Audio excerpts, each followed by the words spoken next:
and welcome to the third edition of Movin'On Inside. It's such a pleasure to be with you all, and today we put the spotlight on maritime transport decarbonisation.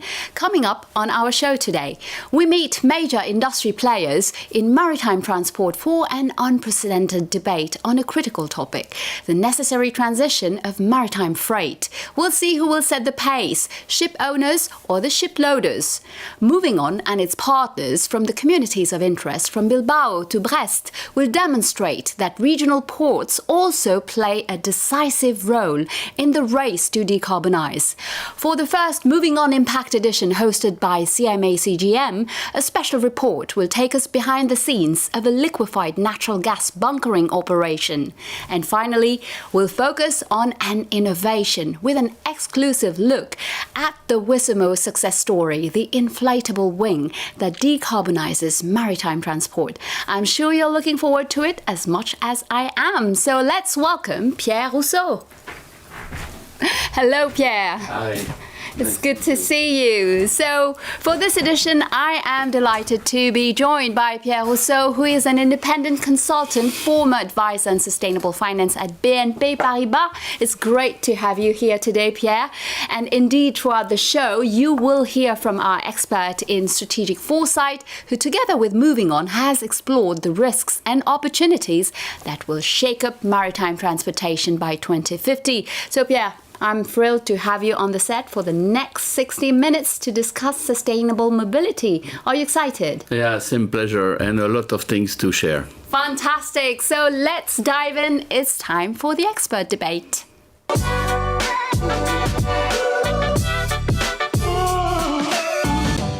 While we welcome our guests, let me probably give you some background. So while the world merchant fleet is responsible for about 3% of global carbon dioxide emissions, equivalent to the annual emissions of a country like Germany, well, if no action is taken, it could reach about 17% of global CO2 emissions by 2050. So there's no doubt that action is needed. But how? To explore one of today's most burning mobility issues, I'm pleased to welcome on the set Caroline Britz, who is the journalist at Mer et Maritime magazine. It's great to have you. Thank you. We also have Otto Stadt. So Otto, you're the Executive Vice President of Sea Logistics Kuehne Nagel. And on this side, we have Matt Stenson, Senior Sustainability Advisor at Maersk. And Pierre, of course, we already introduced you. So welcome to all of you. Before we get some of your insights, let's get some context first.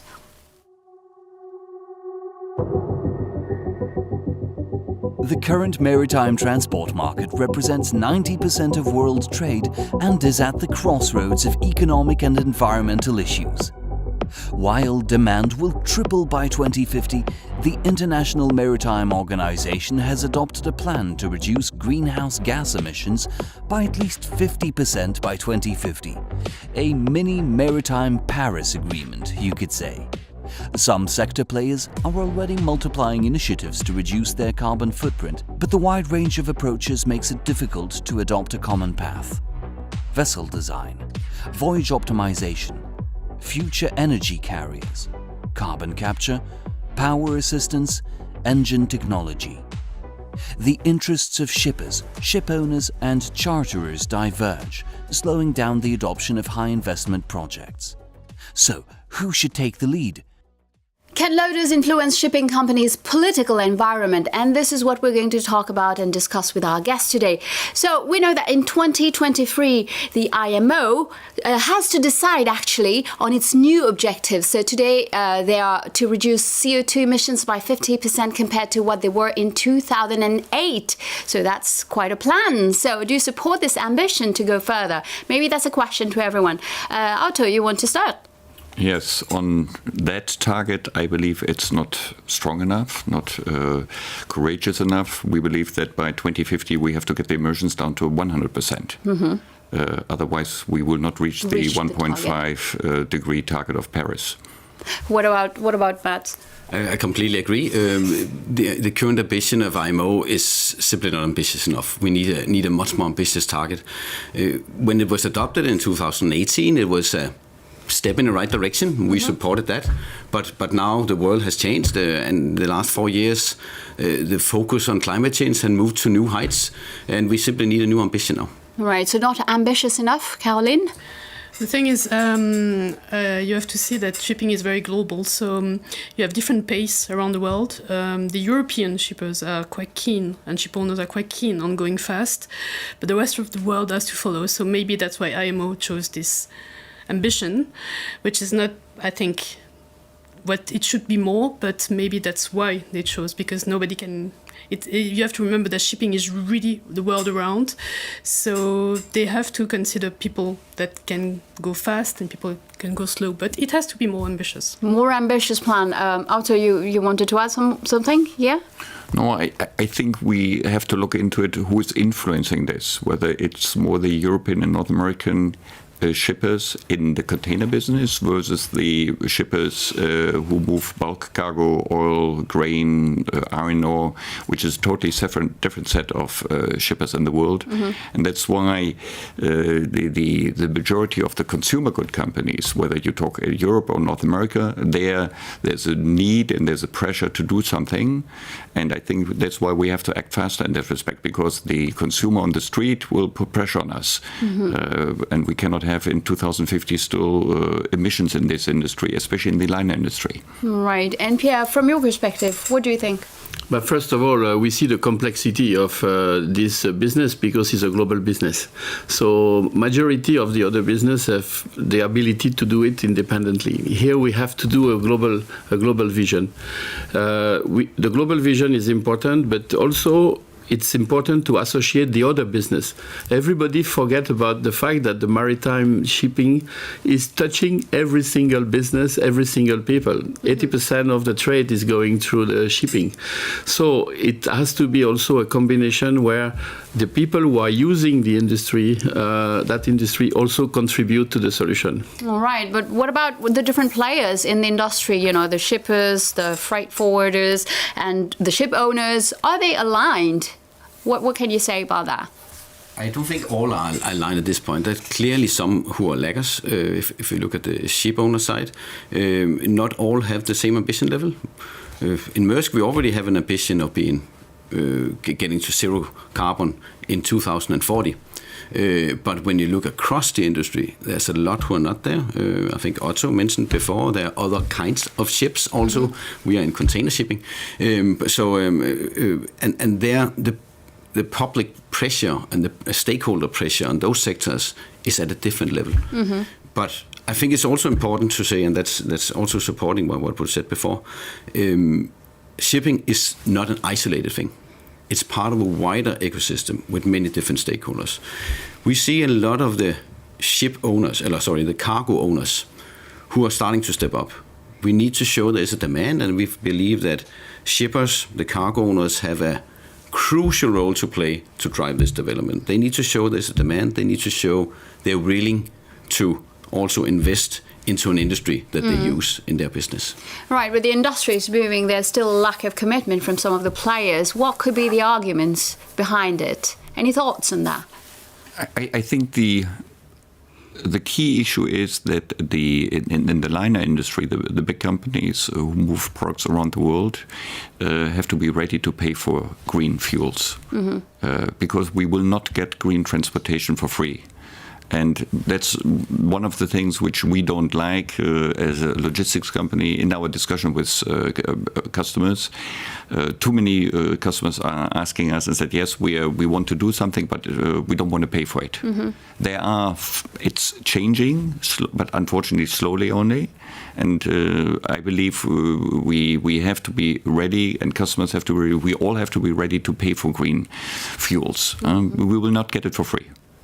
Caroline, what's your... That's, I would say it's always a problem of chicken and the egg, because if we want to reach these very ambitious targets, we have ship owners. Ships have to get new technologies, have to get new fuels. And this is now, everybody's looking for this silver bullet, and we don't have it. We don't know exactly what could be the next fuel. But if this technology has to go forward. If we want to have new technologies, everybody has to chip in, not only the ship owners, also the shippers, also maybe the ports, maybe the state, maybe the European Union. So this movement has to be created now because it's coming fast. Right. And we won't have the technology available for everybody if everybody's not chipping in at the same time. And Pierre, it's not just about a question of money, right? It's money is part of it, and I think you can hear about that. We need to finance the transition. There is a huge transition to finance. It's about changing the technology. It's not just to change small thing. It's innovation, technology. It's about also global. So we need to involve. We need to involve also the way to finance. So we have banks which are like BNP Paribas who finance the decarbonization and have program for that. They put 1 billion, but that's not enough. We have to bring all the other players from the finance industry. We need to create solution with the public sector, with the insurance sector, where we can create new tools in order to finance this transition. And if the corporates who are in charge of that business need to put some skin in the game, as we say, to show that it works, because they know their business, they need also to feel that the public sector and the private finance is behind them in order to support them. All right. So now, what are the necessary transitions that are actually needed, to move forward and to reach the objectives? Maybe, Mats. Yeah, it's a combination of different things that need to happen. There's a technological side. The technologies are actually known. It's not we need to invent a new technology necessarily. We actually have technologies that we know. They are not brought to scale. They need to be refined. We need, of course, also to further work on the technologies. But the technology is a note. But that's only one aspect. We need the fuels. That's probably an even bigger challenge. How do we scale a global system, a global supply of a fuel that doesn't exist today, like green methanol or green ammonia? That's a major challenge. And that goes way beyond our industry. And because we are not a fuel producer. Right. We need others to do that. So, and I think that's talk for what was also said before, that it's part of an ecosystem. There are many different stakeholders that need to play their part in this. I just mentioned two, right? Technologies, fuels, energy, but we also need regulators to support it, because it will cost money. Can we get the price down with subsidy from governments, for example, or from regulatory bodies, or through IMO? And then the last thing is the demand side, which is absolutely crucial. How can we get to a point where enough customers of shipping actually pay their part of the transition?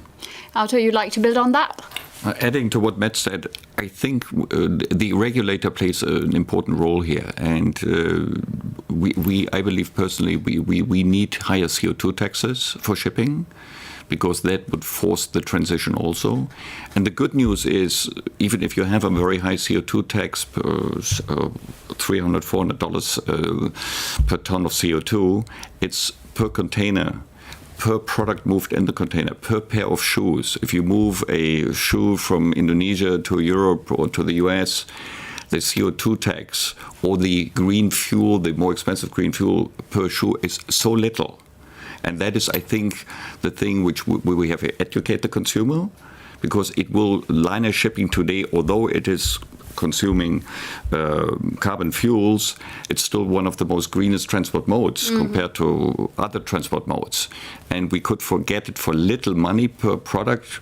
We could get it green. So it's an educational process, and we have to get the regulators behind it. Right. And Caroline, you agree from your observation position as a journalist, so you see the transformation of the industry. So what can you add? I wanted to say the educational process of the final client, because you see that we're talking about new technologies,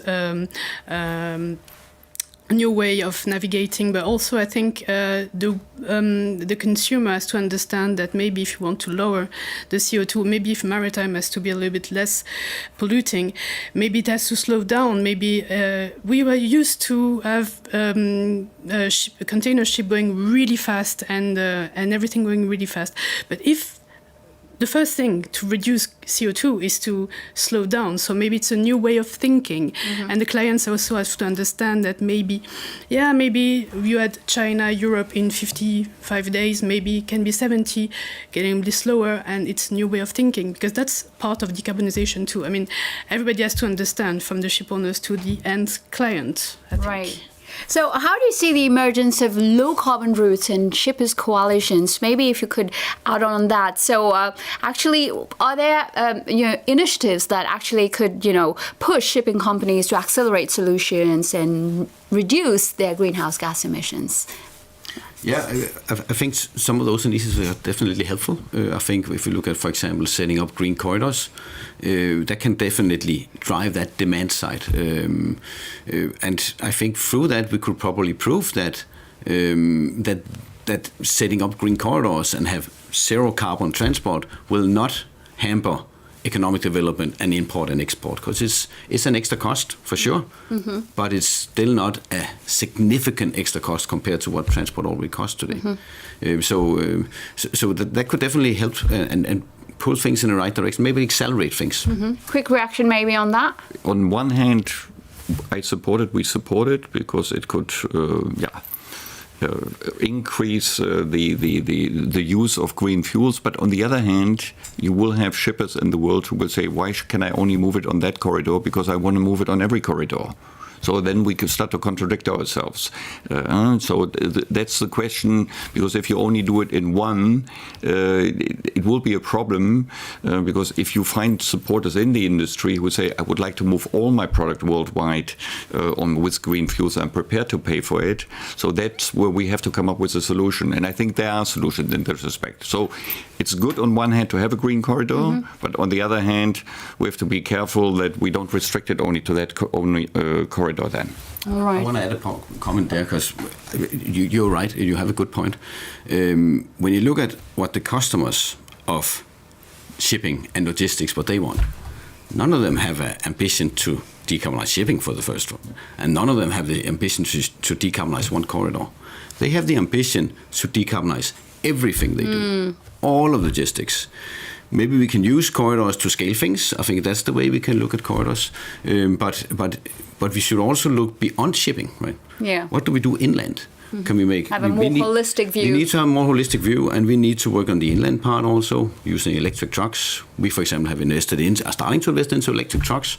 Just invested into 400 electric trucks in California, and that of course needs to be then connected to what we already have on the ocean side, where, for example, could sail on biofuels today. In the future, actually in a couple of years, we will start to have vessels that can sail on green methanol. If you can connect the two, and then connect also the decarbonized warehousing, maybe electric rail, then you start to have these end-to-end corridors. And that could be more interesting for a customer of shipping. I think the problem is we often isolate shipping to be shipping. It's not. We need to have a more holistic view on how we look at things. Yeah. So we were speaking about solutions. So what development models actually do you see in the long term, maybe in the short, medium, and longer term, that could accelerate? I mean, the short-term solution right now, which is available, is biofuel. So both adding, it's not only for shipping, but also for the air freight industry, sustainable aviation fuel, which is available, but unfortunately it's not available in these large quantities. But we are heavily promoting this, and we are moving the first products with both in the air freight side with sustainable aviation fuel at a higher cost, and also biofuel on the shipping side. So that's a short-term solution. Because what Mats was saying earlier, all these green fuels, whether it's green methanol, green ammonia, bio-LNG, whatever will be there, it's not available in the next 2, 3, 4 years. It will only be available in a larger scale in the next 10 to 20 years. So it can be quite tricky to plan ahead while the alternative are not there. We need interim solutions, and there are interim solutions available today. And once they are being taken on by customers, that would automatically create scale for the new fuels in future. Yeah, I think short term it is in the same direction as you say. We have solutions already, for example, biofuels for different modes, starting to have electric vehicles, for example. I think short term it's really about further scaling that. And really showing there is a demand. I think it's about the customers, again, play a crucial role in showing that demand. I mentioned it before, but I think it's really, really key to this. So that's more the short-term thing. Further refine the technologies, start to bring them to scale, show there is a demand for it. If you look then more mid-term, then it's more about getting regulations in place who can really support this development, bring down the cost, and then further scale. If you look long-term, that's too late. I think long term, we need to solve this, start to do this now. Today, and short term, mid term is the issue. Right. More proactive, yeah? Yeah, we can only agree on that, and I think we will insist again on this. Is the interaction? The solution will come by operating solution that need to be implemented as we move. If we wait until 2050 to find a final solution, it will be too late. And we need to innovate. We need also to work with the other industries. So that means hydrogen will be important, ammonia. So we need definitely to open to other industries. So the collaboration the ecosystem that we talk is very important. And also we need to include everybody. So not only the big company who have probably more resources, but the smaller company need to be there, and the port, which are this connection between the ocean and the land, are becoming more and more important. And maybe there are new business models that can be deployed and emerge because we are doing things differently. We will use different type of fuel, and we can combine. I think later on we will have an example with Brest. So this kind of initiative can be replicated. Yeah. So and all we are. And this is where people like regulator have an important place to play, but also governments and also finance, because if they can follow and bring the finance behind that, it will accelerate the process. All right. So what kind of dynamics do you see on the field? Do you see this, the different stakeholders coming and sitting together and trying to find solutions together? What do you see? When we talk about transformation, I think it's about doing things differently than what we have done before. I see one big blocker of real development is that we have a really short-sighted business cycles in our industry. We're probably not the only industry. I guess most industries have that. Yeah. Where you look really short-term, a long contract can be 3 years. How can you solve a 30-year problem or 20-year problem with a really short business cycle? We need to innovate the way we work together. It should not be transactional. It should probably be more partnering. Partnering up to scale things, accepting that we should look at procurement different ways. If procurement is purely about cost, how can you then mitigate higher costs? Absolutely. That will need to be thought differently and be built into relationship. And then I think it's about those who are willing should do that and start to show that this is possible. Right. And then we'll get the rest on board. I don't think we can get everybody on board. Right. There is an important point, is that we have always addressed the decarbonization as a risk issue. And we see this as a risk to handle. We need to look at this as a risk, but also opportunities. And I think this is where we have to accelerate. This will create new job, new kind of industry, new type of. So we need to think about new business model, not only just new technology, new business model. We need the technology, of course, and that's what will probably be the one where we can start to collect all the resources needed. So there need to be this shift of mindset. Maybe Caroline, if you can. Yeah, I was thinking shipping has for a long time been isolated, be thinking like a silo. The ship was sailing and there it was. But I see now initiatives, especially in Northern Europe, which is more keen on doing that, where you have engine manufacturer, ship owners, shippers, ports, state, coming together, working together on long-term, let's say 5 to 7 years, because that's what you need when you want to innovate, and that it's not going to be other way because there's so much at stake. So everybody has to work together, and ship owners have to stop being in such a silo that they've been till now. I mean, not all of them, but some of them are moving faster, and some of them needs to be convinced. All right, so there's still some work to do. But maybe one final question. How will the trade-off between the CSO strategy and the financial objectives will be made? Is there even a trade-off that we're talking about? Maybe, Pierre. But first of all, each company has a balance sheet. So the balance sheet cannot be used and empty, so there is no more business. So I think the fact that we need to do a trade-off, no, it's we know that we have to go to that direction, and the 1.5% degree is there.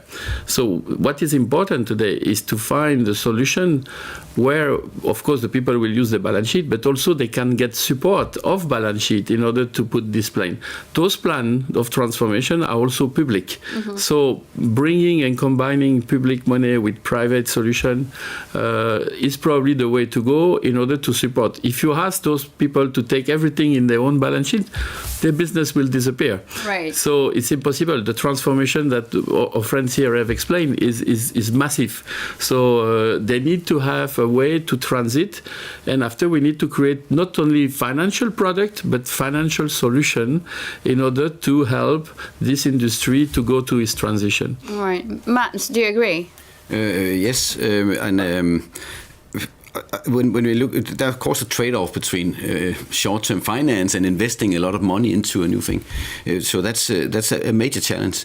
But we can also see that I think actually investors play a big role here, because there's more and more focus on investors on ESG ratings, meaning environment, social, and governance ratings, and that suddenly means that the financial officer can see in your company okay, if I actually improve this, I can get better access to finance. I can get lower interest rate. An example is we issued bonds, green bonds, to fund our new green vessel that will sail on methanol, and that was heavily oversubscribed, and we got the lowest interest rate ever. It's a proof point that something is happening in the investor. Yeah, but that's great. I would say when we talk about trade-off, I think those companies who embark on a green transition earlier will in the end also have a competitive advantage in the market towards a consumer, to whoever they sell a product in this transition. And they have to be courageous to do this. But I believe in the end, the consumer, and we have to become more transparent. There's one problem in the shipping industry. It's still very few people outside of this room here. It's a very introverted industry. The consumer doesn't really know what is going on there. It's not very transparent. If you ask the consumer how much CO2 it means to move a product, an apple from New Zealand to France, nobody really knows this. So once we make this more transparent, and then if somebody in this industry says, I move it green, then I think he will have a competitive advantage, and then the financial, they will be automatically even a positive trade-off. And we have to come to this point. We are not there yet, but I believe this will happen very soon. Right, and this is what you... I think we are aiming, we are actually going towards that. I think we can see that many of our large customers today are willing to pay extra, pay a premium for a green service. Not enough yet. We need to have more. Yeah, but we are in the right direction, right? You can mention companies like Electrolux or Nike or Levi's who are starting to put money into this. And with that, then I think that we just need a bit more, but it's super good to see that it's finally starting to happen. And coming back to what Arthur was saying, Caroline, more transparency in the industry will help us also as journalists to do our jobs better and inform on this topic. Absolutely, because it's true that we, as a journalist, I could see that there are many things announced by the shipping industry, being green and everything, and I'm spending a lot of time fact-checking that. But I also know that because some announcements are not as green as they look. As they seem. Of course, and but that's the rule, that's the game. But I think shipping has the power. Shipping is in the shadow, and I think it's bad because shipping is very important, and everybody should know about shipping. And I think everybody's impacted by it. They don't realize it. That's the thing. And this green transition could be the opportunity of shipping to be seen as an example, and because shipping has the power to create new technology because it's massive. You have so many ship owners, so many ships, the industry is massive. So and it could be now a locomotive for innovation because it has the power. So I think maybe this transition could be the good timing for ship owners and shipping and all the industry to set the example, to be the a good pupa. Fantastic. So I think the future looks bright. There are lots to do. Thank you all for your insights. It was great to have you on set. Well, that's it. It's time to close the debate. It was an exciting discussion in so many ways, as you've seen. Thank you to all for sharing your experience and views on this very critical topic. While combining existing operational solutions with an ambitious long-term strategy would therefore be the philosophy for carbon-free maritime transport. Several players have already taken advantage of LNG to build a zero-carbon future. And the first edition of Movin'On Impact, hosted by CMA-CGM, was an opportunity to highlight this collaborative initiative, an LNG bunkering operation. But what is LNG? What does it mean in terms of infrastructure? And how does it shape the future? The answers lie at the heart of the port of Marseille-Fos, where the maritime industry is transforming daily to create a more responsible international trade.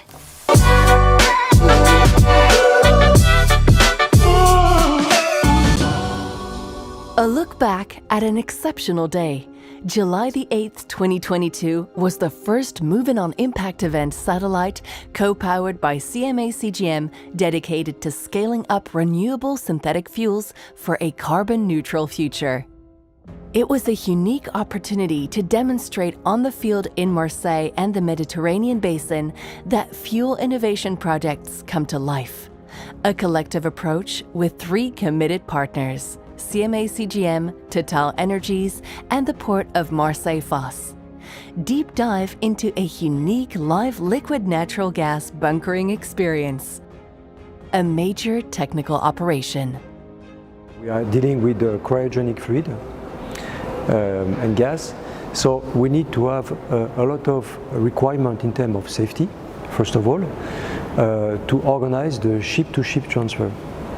What does it mean? It means that when you see a bunkering vessel like Gas Vitality bunkering CMA ships, it started already 5 or 6 years before to have all the standards harmonized, developed with the local authorities, with the ports, with the CMA, with the ship owner, and with the class society. So it's a lot of preparation of technical work which you don't do for conventional fuel. Due to the very special nature of LNG. But also risky. What is very specific for this operation, you are working with product LNG at a temperature of minus 160 degrees. So you have very be careful and you have to work on a safe and smooth operation. A genuine tour de force from key industry players. There are actually many players involved in the supply chain. So you have the local authorities, the ports. Of course, we have to deal and coordinate with our own vessel, the bunkering vessel, the Gas Vitality. So is there a crew, there is a company behind who is operating, there is the ship owner who has the responsibility of the vessel. And finally, you have to deal with your customer, CMA-CGM in this case, because there is a lot of and many cooperation and collaboration to synchronize between the arrival of the vessel, when the vessel is ready, the container vessel, so that we have to bring the molecule at the right time. So there's a lot of actors, players around this ecosystem, which is quite complex, and we need a very close cooperation between all the actors. Because the energy transition in the maritime sector is accelerating. LNG is very important for the energy transition because it is a transitional fuel that opens the door to biomethane, synthetic methane and e-methane. Those are the same molecule, but the last ones are from a renewable source and will enable us to achieve the net zero carbon for shipping. Ship owners and energy companies invest in the future with new alternative fuels. Shipping will need all solutions to decarbonize its sector. So e-methane, synthetic methane, but also green methanol will be needed for the shipping. And we will be looking at all the sources of renewable energy with our partners in order to reach our targets of net zero. Ports also play a decisive role in the carbon-free race. It is really in the heart of our strategy to work on these alternative fuels. This implies much more in terms of ecosystem on the port industrial zone, namely working on producing green electricity with windmills, with onshore and offshore windmills, producing electricity with the sun, with photovoltaic solar panels. And last but not least, to build an ecosystem around hydrogen, of course. We will need huge amounts of hydrogen around CCU, carbon capture and reuse of carbon, which combined with hydrogen allows to organize e-fuel production. And this is really the future, and this is the main challenge of all the ports in the world, to be in advance on these new energy solutions, on this energy transition.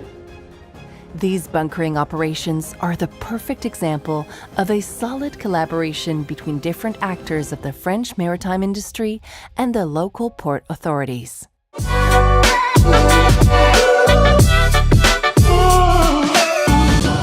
Well, thank you to Moving On partners CMA CGM, Total Energies and the Port of Marseille-Fos for opening their doors to this initiative. Well, and Pierre is still on the set with me. And gentlemen, so you are both actually involved in a Moving On communities of interest where you focus on sustainable mobility at the port level. So in particular, those of Bilbao and Brest. So Ekaitz Lopez, so you are the Economic and Finance Director of Bilbao Port. Thank you for joining. Thank you very much. And we have remotely joining us Christophe Chabert, the CEO of Société Portuaire Brest-Bretagne. Hello, Christophe. How are you? Hello, very well.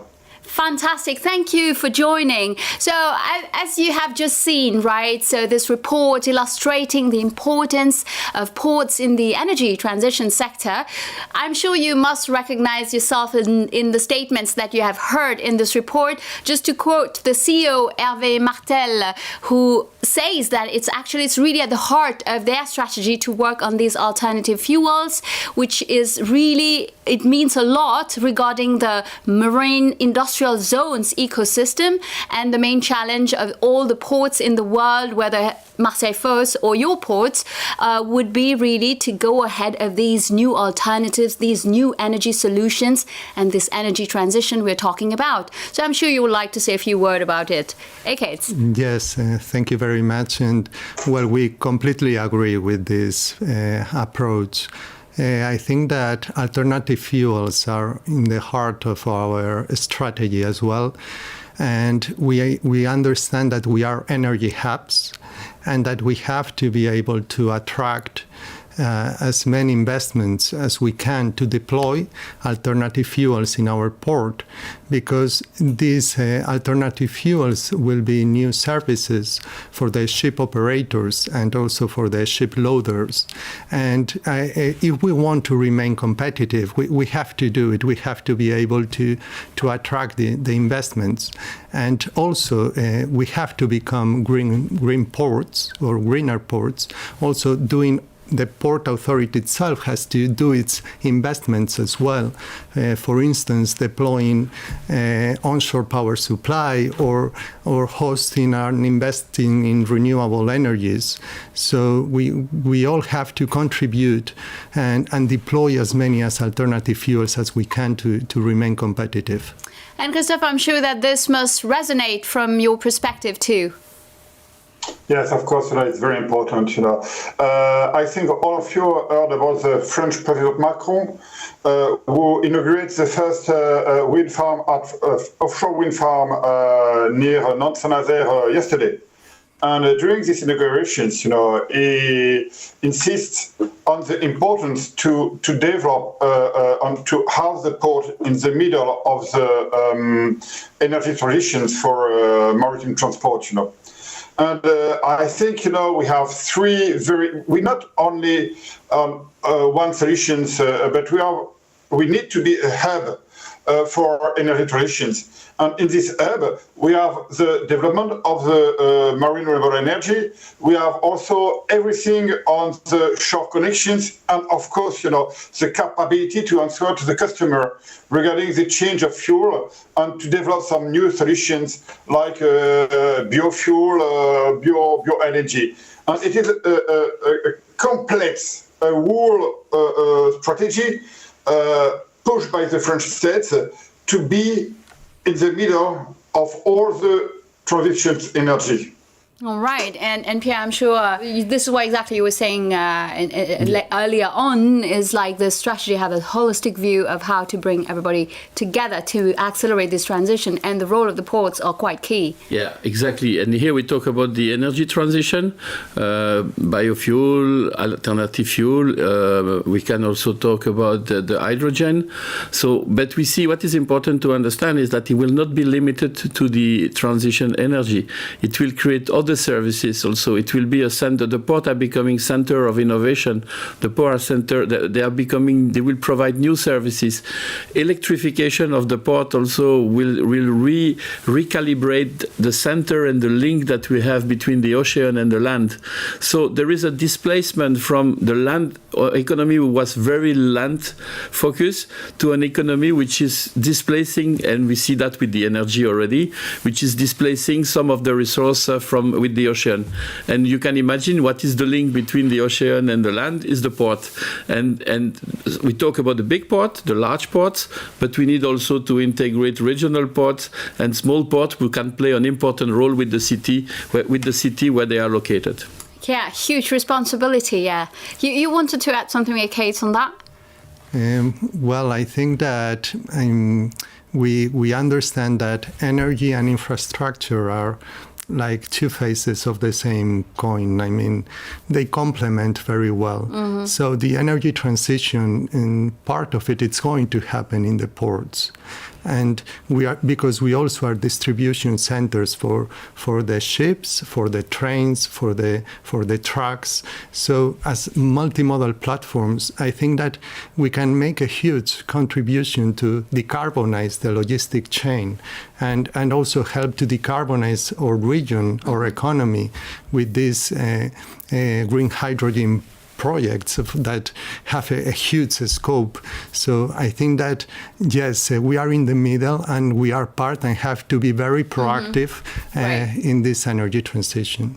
All right, so both of you are working in different communities of interest with Movin'On. So I would like to learn a little bit more. I know that it's on Brest, it's on LNG and cold ironing for Bilbao. So how are you addressing this issue, with the support of Movin'On? So can you probably share with us what makes this approach actually quite different from what we've seen, and what are the added values for the ports?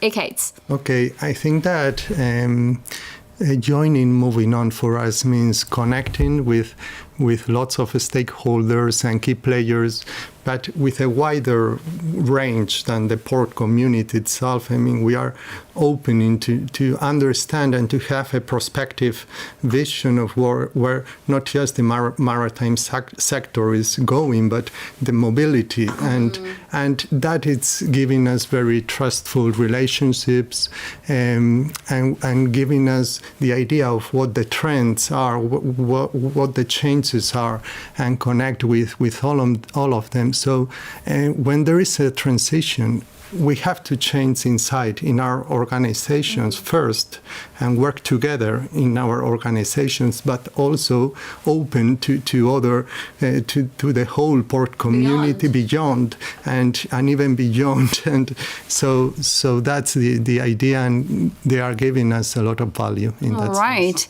And from your perspective, Christophe, in your community of interest, you worked on the LNG topic. So can you tell us more? Yes, at the beginning, we needed to define what will be the best solutions for the fuel for the future, because it is not only a Brest question, it is an European question, and we need to work with all the customers. And what we really appreciate as soon as we work with Movin'On, it is a customer approach, That means not a theoretical approach. Because we have a community, because there are some people like Total, we have some people like CGM, there are some people like other Arbor. We can have a whole approach, and that is the first thing. But yes, it is a community, and it's a community with customer, just to define what could be the good solutions. And that's the second point. It is the people who are inside Movin'On are not only here to do a think tank, to make some networking, but also have the capability to do themselves some studies, to give a good view of the work. And we have the both, and that is very important to have the both, the community, but also the knowledge of the people who are working at Movin'On to give a clear and practical analysis of the situations. All right, and Pierre, this is what you were saying actually, is to bring all the players on board to find the right solution. You were speaking earlier on about like working with companies, young companies that have solutions. So this must absolutely resonate. Yes, exactly. And I will probably focus on 2 points important. You can imagine, you see all this development innovation, we need talent. So attracting talent will be extremely important. So be part of a group like that will also give the opportunity to show that the new opportunities and so attract new talents. And we talk about it attract also investors and financiers. So being part of all this group of community create also a credibility to the project because he has been reviewed, part of a community, part of the ecosystem.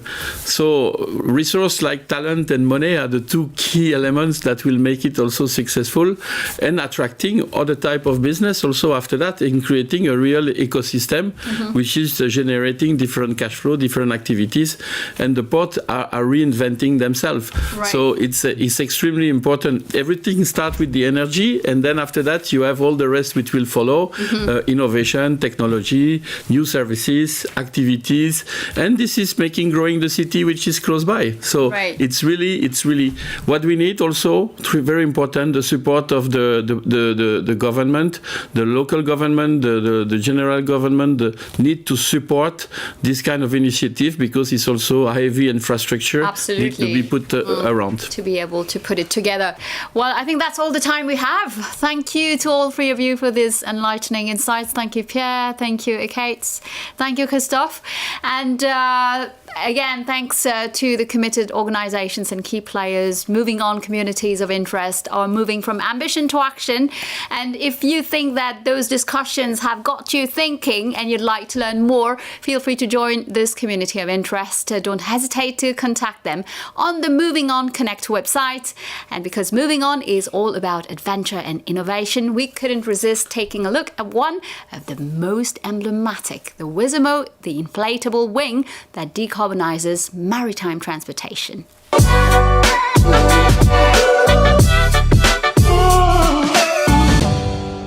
1 year ago, at the Movin'On Summit 2021, the World Summit on Sustainable Mobility, Michelin revealed an amazing innovation on an unexpected field, the maritime transport. It's a new technology, a wing called Wizamo, and generated by Michelin and powered by wind. And as we know, wind is a free, universal, and inexhaustible source of energy. The Michelin Wizamo teams have left the volcanoes of Clermont-Ferrand to be here in Nantes, in this famous place called The Brick. So let's meet Gildas Kemener. He's the new leader of Wizamo and he's working here. Hello Gildas. Hello Antoine. Thank you for having us here today. So we are in a very symbolic place in Nantes. You are the new boss of the Wizamo team, but can you give me some information about your wing, about your innovation? Sure. It's a system made of a telescopic mast, an envelope inflated by a low air pressure, and it makes a specific shape which is very powerful in terms of aerodynamics. It's also fully automated, so it makes it very easy to use, and so it can be installed on barely any kind of ships. Interesting. And why did you decide to move here, to settle here in Nantes? Nantes is a perfect ecosystem for maritime transportation. Here in Nantes, we can develop the Wizamo solution much faster because we are very close to our ecosystem, our suppliers, our, let's say, specialists, and our customers. If I want to see your wing today, what can I do? You can go to La Rochelle, where you could visit Michel Desjoyaux, the French navigator. Yeah. He has been helping us to design this wing. He is a great expert. He is also an ambassador for us. Thank you very much, Gildas. You're welcome, Antoine. So let's go to La Rochelle and let's meet Michel Desjoyaux. Bonjour Michel Desjoyaux. Bonjour Antoine. Merci beaucoup de nous accueillir sur votre bateau. Donc c'est ça, cette aile Wizamo. Oui, ça c'est la partie fixe en bas. C'est pas une aile qui vole, c'est une voile épaisse gonflable et surtout elle est totalement automatisée. C'est ce qu'on appelle un moteur à vent. Donc jusqu'à présent, l'aile a été utilisée dans des conditions plutôt simples sur un lac. Là, elle va être utilisée en mer dans des conditions un peu plus difficiles. Oui, elle a été installée sur le lac de Neuchâtel à côté du laboratoire de recherche de Michelin. Et donc maintenant, on est en Atlantique avec de la mer, avec des vents plus forts, avec des vents plus variables. Et ça fait partie des tests qu'il faut qu'on fasse pour rendre le système encore un peu plus robuste et en tout cas vérifier qu'il remplit sa mission. Et puis aussi de pouvoir le montrer, on est dans un bassin où il y a beaucoup de plaisance et d'activité économique autour du nautisme, ici, comme ici au Grand Pavois La Rochelle. Et vous attendez quoi de ces tests précisément ? Ce qu'on attend, c'est de confirmer l'intuition que l'on a, que le système est très intéressant justement parce qu'il est en apparence simple, même s'il est très sophistiqué parce qu'il y a quand même un peu d'intelligence derrière, et qui vont permettre de rendre ce système accessible à tout un chacun, que ce soit sur un voilier de plaisance, mais surtout, puisque c'est la volonté de Michelin, à aider à la décarbonation du transport maritime, donc que ce système-là puisse être installé sur des cargos avec une interface qui soit très simple, parce que l'équipage il a plein d'autres choses à faire que de régler une voile. Pourquoi vous avez décidé de devenir ambassadeur de Wizamo ? Quand vous faites de la course, vous êtes une machine à optimiser. Moi, j'adore la techno, donc là, je suis bien servi. Et puis, le transport maritime, il y a 150 ans, c'était à la voile. Moi, je trouve logique qu'on remette un peu de voile sur les bateaux de transport maritime. Et c'est aussi ça qui m'intéresse, c'est de me rendre utile et d'apporter à Michelin et à ce projet Wizamo mes compétences, mon expérience, mon point de vue, tout simplement, pour une cause qui est quand même qui nous intéresse tous. Merci beaucoup, Michel. Merci, Antoine. En parlant de transport de marchandises, on va justement rencontrer Jérôme Navarro, c'est le directeur général de la compagnie maritime nantaise qui a conclu récemment un partenariat avec Wizamo. Hi Jérôme Navarro. Hi Antoine. You are the CEO of the compagnie maritime nantaise, which is a part of Sogestran Group. Give me some information please about the partnership between Michelin and your company. I've discovered that Michelin was part of our client. What you have to know is we had a vessel that we are chartering to a French maritime company, which is Brittany Ferries. And one of their charger is Michelin. So the client of my client are my client. So Michelin is one of my clients. Secondly, we were very interested in the solution they were proposing with Wizamo initiative. So when I discovered that solution, I wanted to dig into it to see exactly what they are proposing. And since the first meeting that we had with them, we discovered a lot of similarities between Wizamo, Michelin, Maritime Nantaise, Sogestran. First of all, two French companies, very oriented toward the industrial market, with common values, and really interested into having an impact on decarbonization of the transport. What are the objectives of this partnership? It's obvious, but we want to test the sail, the 100 square meter sails, into a very icy environment, very demanding environment. We want to test it on board a merchant vessel with a commercial pressure. If the test proves successful, what's coming next? Whatever the result, we will gather experiences, data, which are very important to improve the building process, to make the cell robust at the right level we need. And then after that, I am, and the company is really eager to see how we are going to scale up the size of the sail. It's something that we want, and it's something that we need jointly between Wizamo and us, like everybody on the sea. We need to see, and we need to have wind assist solution that are improving our way to sell. So this is just the beginning for you. Yes. In this great adventure. Thank you very much, Jérôme Navarro. You're welcome, Antoine.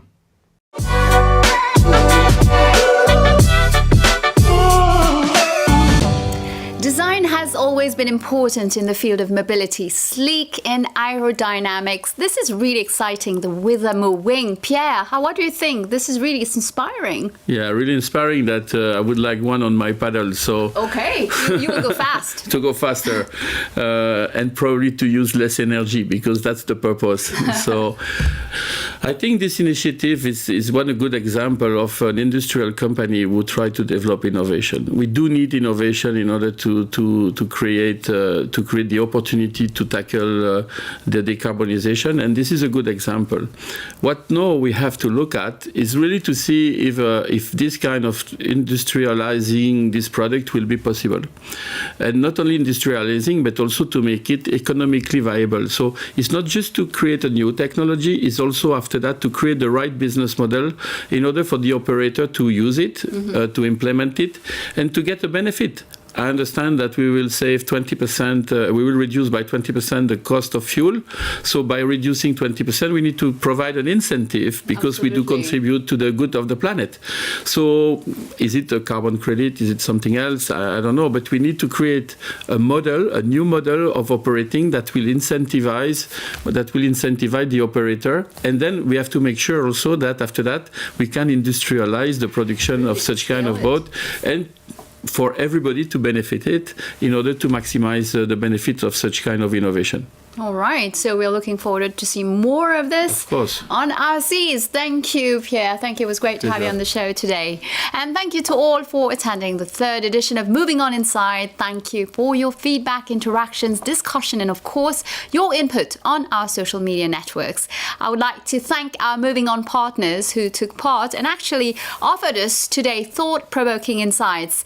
You can, of course, watch the replay on the Movin'On Connect website. I look forward to seeing you soon for the next episode of Movin'On Inside. In the meantime, stay tuned on Movin'On Connect to follow the progress of all the topics and projects that we covered today, from the ports of Brest and Bilbao to Wizamo and more. Thank you and goodbye.